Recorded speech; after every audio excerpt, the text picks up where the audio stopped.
why is the word Pharaoh used in the Quran as a proper name? It lacks the definite article, so it is the name of the Egyptian king from the era of Moses, not a title.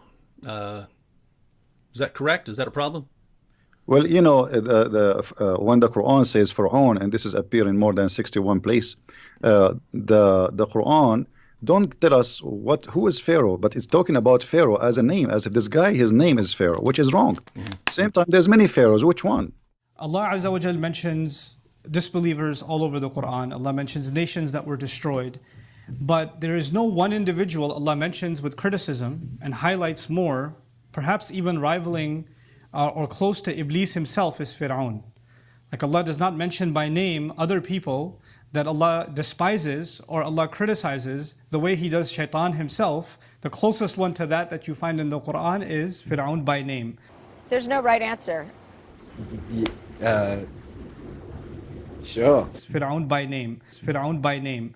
But the Quran, you know, it's very famous about history mistakes. As an example, the Quran mentioned that Moses, he met with the Samiri, and I'm sure you are familiar with the story where Moses, the Samarian, they met with Moses and they spoke with him. So obviously the Quran is not a book of history, and it's mixed up. And they do not, you know, like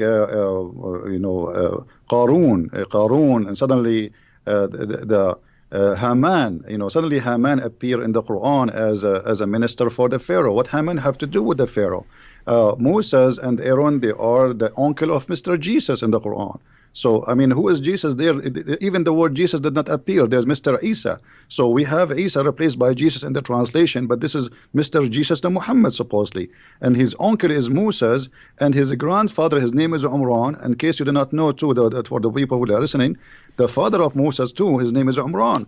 So the Quran is mixed up. There's nothing to do with history we can rely on, and this is why we laugh always about the history of the Quran.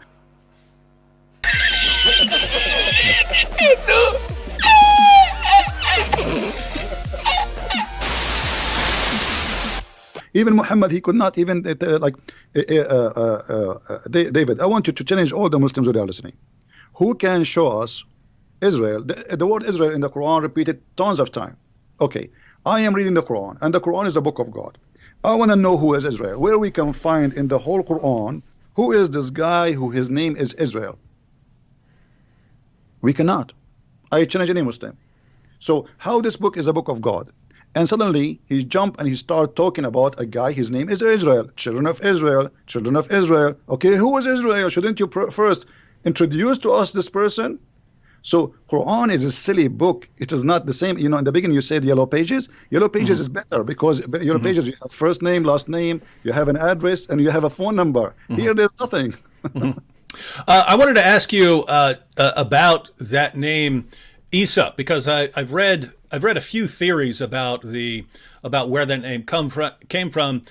Some people have said that maybe it came to Arabic through multiple other languages before it got there, and so that's the one that they were using.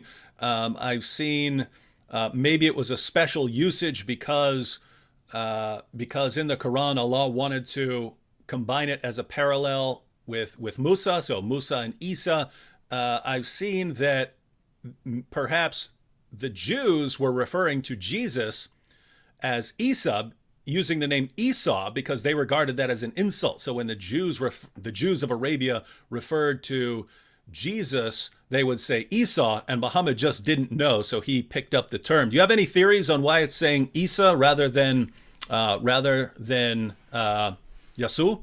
You see, the Muslims themselves did not know really how the name came to existence, because we as an Arab and all the Arabian Christian history, we never heard of a person whose name is Isa. We call him in Arabic Yeshua. In the Hebrew is Yeshua. So we say in Arabic Yeshua al-Masih. You will not find a single Arabic Christian he used the word Isa. This is only a word created and came through Muhammad. It is possible that maybe the Jews, they were insulting, as you said, but really there is no We cannot find where this is coming from. And remember, David, that Islam is disconnected religion, which means the Muslims today, they have nothing to do with Islam in the time of Muhammad. The first book written about Muhammad, it was hundreds of years after Muhammad. There's nothing about Muhammad. You know, the Quran itself, the one we are reading today, they're saying that this is according to recitation of Hafs. And Hafs, according to Muslims, he was a fraud. He was a thief. He stole books and he claimed that they are his own. So, and his father was the same. So Hafs, he learned the Quran from his stepfather Asim. Asim was a fraud, according to Muslims. Asim and Hafs, both of them, their hadith is rejected. So how you accept his Quran? So they don't have Quran. The Quran itself have no roots. So how we can find out where Isa is coming from? And at the same time, the Quran always come to us with strange names. Okay, who is Yahya? We do not know. Who is Salih? Names, they are coming from the middle of nowhere. And Muhammad, he inserted them in the Quran. Zulqarnain, I'm sure you know about Zulqarnain. Okay, Zulqarnain in Arabic means the man with the two horns. Okay, have you ever heard of a guy, his name is the man with the two horns? Why, he's a cow? I mean, give us a name. What's his name? You don't tell me what he's wearing in his head.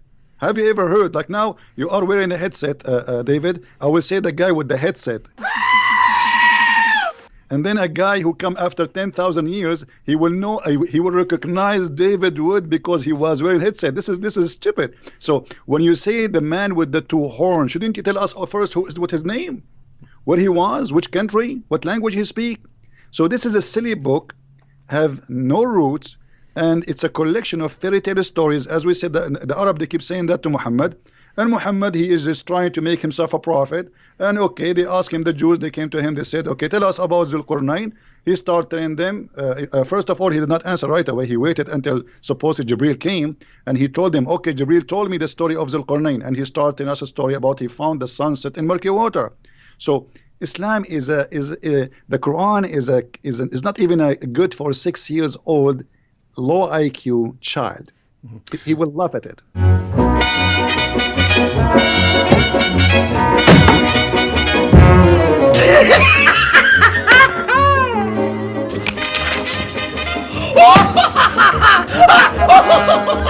And the things you're bringing up about, you know, the Quran not explaining who this person is, or not explaining who that person is, those are actually a pretty big problem for Islam, because Allah claims that this is the book that's explained in detail. It's fully explained. He's given us a book that's fully explained. And if you don't know from some other source, from your own historical knowledge, what these things are talking about, you're going to be really confused, because it's not fully explained. It's not explained in detail. It's just, yeah. So anyway, rough book. All the glory to you.